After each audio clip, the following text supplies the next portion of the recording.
Selamat datang di Nagita Dakuna Channel edisi kesehatan. Kali ini kita akan membahas tentang infeksi E. coli. Escherichia coli atau E. coli adalah bakteri yang hidup di dalam usus manusia untuk menjaga kesehatan sistem pencernaan. Bakteri ini umumnya tidak berbahaya. Namun, ada jenis E. coli yang menghasilkan racun dan menyebabkan diare parah. Seseorang dapat terpapar bakteri E. coli berbahaya karena mengonsumsi makanan dan minuman yang terkontaminasi. Paparan E. coli ini dapat menimbulkan gejala berupa sakit perut, diare, mual, dan muntah. Penyakit yang disebabkan oleh bakteri E. coli ini akan berdampak lebih parah jika terjadi pada anak-anak dan lansia. Penyebab infeksi bakteri Escherichia coli. Keberadaan bakteri E. coli di dalam tubuh manusia merupakan hal yang wajar, karena bakteri ini turut berperan menjaga kesehatan saluran pencernaan. Meski demikian, ada beberapa jenis bakteri E. coli yang justru berbahaya bagi kesehatan manusia, yaitu Cigatoxin producing coli atau STEC atau VTEC atau EHEC, Enterotoxigenic coli atau ETEC, Enteropatogenic coli atau EPEC, Enteroaggregative coli atau EAEC, Enteroinvasive coli atau EIEC, Diffusely adherent coli atau DAEC. Sebagian besar diare disebabkan oleh bakteri jenis STEC. Bakteri ini memproduksi racun yang dapat merusak lapisan usus kecil sehingga menyebabkan BAB berdarah. Pada umumnya, bakteri E. coli yang berbahaya dapat masuk ke dalam tubuh manusia melalui makanan dan minuman yang terkontaminasi. Bakteri coli yang berbahaya sangat mudah menular akibat mengonsumsi makanan dan minuman yang terkontaminasi. Kontak langsung dengan bakteri E. coli. Lupa cuci tangan setelah memegang binatang atau sesudah buang air besar, lalu menjalin kontak dengan orang lain dapat menularkan bakteri tersebut. Faktor risiko infeksi E. coli. Siapapun dapat mengalami infeksi bakteri E. coli. Namun, ada beberapa faktor yang dapat meningkatkan risiko seseorang terkena penyakit yang disebabkan bakteri E. coli, di antaranya usia, anak-anak, ibu hamil, dan lansia lebih rentan menderita penyakit yang disebabkan oleh E. coli dan menderita komplikasi yang lebih serius. Sistem imun yang lemah. Orang dengan daya tahan tubuh lemah, seperti penderita AIDS dan pasien yang menjalani kemoterapi, lebih rentan mengalami infeksi E. coli.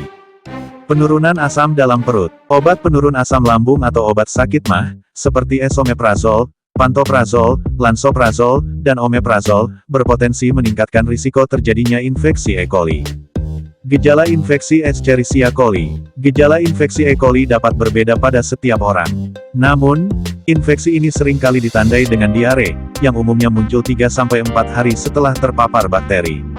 Selain diare, gejala lain akibat infeksi E. coli dapat berupa rasa sakit perut yang parah hingga kram, mual dan muntah, perut kembung, hilang nafsu makan, demam, menggigil, pusing, nyeri otot. Kapan harus ke dokter?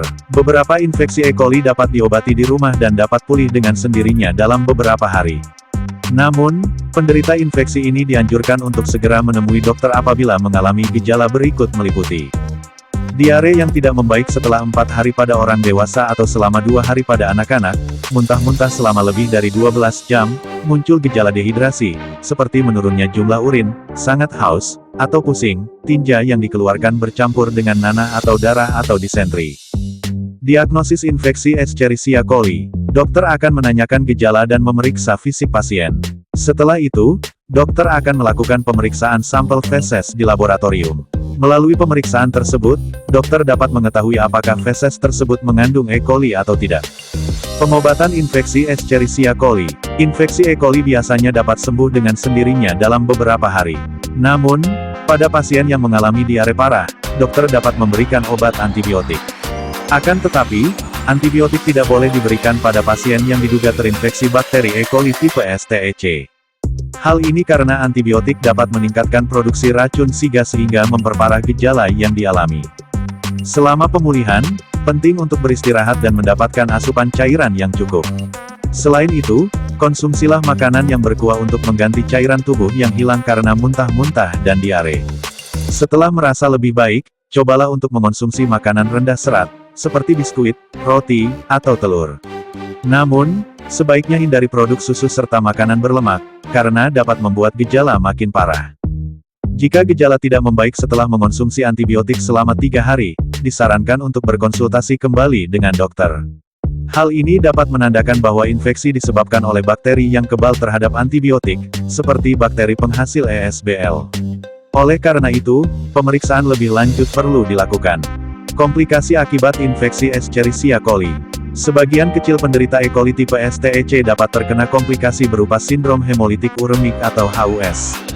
Kondisi tersebut terjadi akibat racun dari bakteri E. coli yang mengalir di pembuluh darah menuju ginjal. Akibatnya, penderita bisa mengalami gagal ginjal akut, pankreatitis, kejang, dan koma. Komplikasi tersebut lebih sering terjadi pada anak usia 1-10 tahun dan lansia daripada orang dewasa. Pencegahan infeksi Escherichia coli. Menerapkan pola hidup bersih dapat mencegah infeksi bakteri Escherichia coli yang berbahaya. Berikut adalah beberapa cara yang dapat dilakukan yaitu: cuci tangan setelah dari kamar mandi, sehabis mengganti popok anak. Serta sebelum dan sesudah menyiapkan makanan, cuci tangan setelah menyentuh binatang atau bekerja di lingkungan yang banyak binatang, seperti di kebun binatang atau peternakan. Pastikan barang-barang yang menyentuh mulut bayi dan balita, seperti dot dan alat untuk gigitan bayi atau titer, dalam keadaan bersih. Jika tidak ada air dan sabun, gunakan pembersih tangan yang mengandung alkohol dengan kadar minimal 60%, untuk mengurangi kuman di tangan. Selain beberapa upaya pencegahan di atas, Anda harus memasak daging hingga matang dan mencuci semua peralatan masak yang digunakan, untuk mencegah paparan bakteri E. coli yang berbahaya dari makanan. Salam sehat, sampai jumpa di video selanjutnya. Terima kasih.